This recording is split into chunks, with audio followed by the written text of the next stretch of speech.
Welcome back. Hyderabad లో దీపావళి సందడి నెలకొంది. నగరంలోని పలు ప్రాంతాల్లో క్రాకర్ షాపులు వెలిశాయి. బాణసంచా కొనుగోలు చేసేందుకు జనం తరలివస్తూ ఉన్నారు. ప్రజల అభిరుచులకు అనుగుణంగా పలు రకాల క్రాకర్స్ అందుబాటులో ఉంచారు వ్యాపారులు.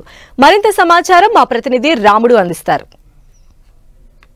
దీపావళి అనగానే స్పెషల్ క్రాకర్స్ ఉంటాయి. హైదరాబాద్ నగరంలో ప్రతి ఏరియాలో వందల సంఖ్యలో దుకాణాలు ఉంటాయి. మనం ఇప్పుడు ఎల్బీ నగర్ జోన్ పరిధిలో ఉన్నాం. ఈ జోన్ పరిధిలో కూడా దాదాపు 400-500 దుకాణాలు ఉండేటువంటి అవకాశం ఉంది. మనం ఇప్పుడు మలక్పేట్ వెళ్ళేటువంటి ప్రధానమైనటువంటి మెయిన్ రోడ్లో ఉన్నాం. ఇక్కడ చూడొచ్చు దాదాపు 30-40 వరకు దుకాణాలను ఏర్పాటు చేశారు. అన్నీ కూడా వరుసగా ఏర్పాటు చేశారు. వచ్చినటువంటి రోడ్లపైన వచ్చినటువంటి వాళ్ళకి ఇబ్బంది లేకుండా అవసరమైనటువంటి చర్యలు పోలీసులు తీసుకుంటుండగా మరొక వైపు అన్ని జాగ్రత్తలు తీసుకున్నారు. ఒకవైపు ఏదైనా ప్రమాదం జరిగితే అనుకోకుండా ప్రమాదం జరిగితే ఇబ్బందులు రాకుండా ఉండే విధంగా అవసరమైనటువంటి వాటర్ను సిద్ధంగా పెట్టుకున్నారు. అదేవిధంగా ఫైర్ టెండర్స్ను సిద్ధంగా పెట్టుకున్నారు. వాటితో పాటు రకరకాల అన్ని రకాలైనటువంటి పిల్లలు ఇష్టపడేటువంటి టపాసులన్నీ కూడా సిద్ధంగా ఉంచినటువంటి పరిస్థితి ఉంది. మనం చూడొచ్చు ఇక్కడ వివిధ రకాలైనటువంటి టపాసులన్నింటినీ కూడా అందుబాటులో పెట్టారు. సార్ ఎట్లా ఉంది సార్ ఈసారి చూసినప్పుడు? మనం చూస్తే ప్రధానంగా ఈ ప్రాంతం అంతా కూడా మొత్తం టపాసుల క్రాకర్ షాప్స్తో నిండిపోయినటువంటి పరిస్థితి. వెరైటీ క్రాకర్స్ అన్నింటినీ కూడా ఇక్కడ ఏర్పాటు చేశారు.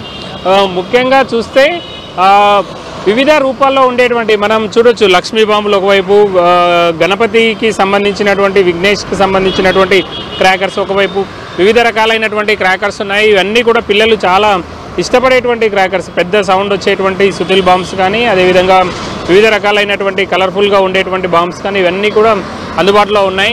అయితే ముఖ్యంగా ఇవన్నిటిని ఎలాంటి ఇబ్బంది లేకుండా ఉండే విధంగా పోలీసులు కూడా లైసెన్సులు వాటన్నిటిని చెక్ చేస్తూ అవసరమైనటువంటి చర్యలు తీసుకుంటున్నారు.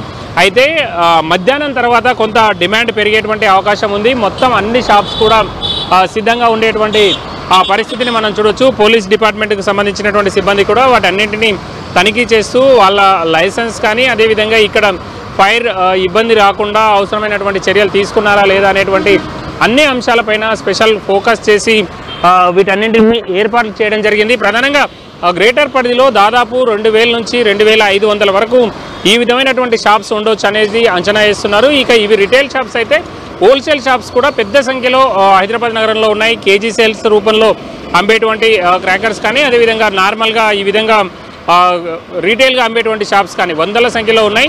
అయితే జిహెచ్ఎంసీ వ్యాప్తంగా 2500 నుంచి 3000 షాపుల వరకు జిహెచ్ఎంసీ ట్రేడ్ లైసెన్సులు అయితే ఇష్యూ చేస్తుంది. అదేవిధంగా పోలీస్ శాఖ, అదేవిధంగా దీనికి సంబంధించినటువంటి అగ్నిమాపక శాఖకు సంబంధించినటువంటి అధికారులు కూడా ఎప్పటికప్పుడు జాగ్రత్తలు తీసుకుంటూ వీటన్నింటినీ కూడా పరిశీలిస్తూ అవసరమైనటువంటి చర్యలు తీసుకుంటున్నారు. ఎలాంటి ఇబ్బందులు రాకుండా అధికారుల నుంచి చూస్తుండగా ఇక క్రాకర్ షాప్స్ వద్ద మాత్రం అన్ని ఏర్పాట్లు చేసుకొని వ్యాపారులు సిద్ధంగా ఉన్నారు. మధ్యాహ్నం నుంచి గిరాకీ అయితే పెరిగేటువంటి అవకాశం ఇక్కడ కనబడుతుంది. కెమెరా పర్సన్ కనకరాజుతో రాముడు, 10 టీవీ, హైదరాబాద్.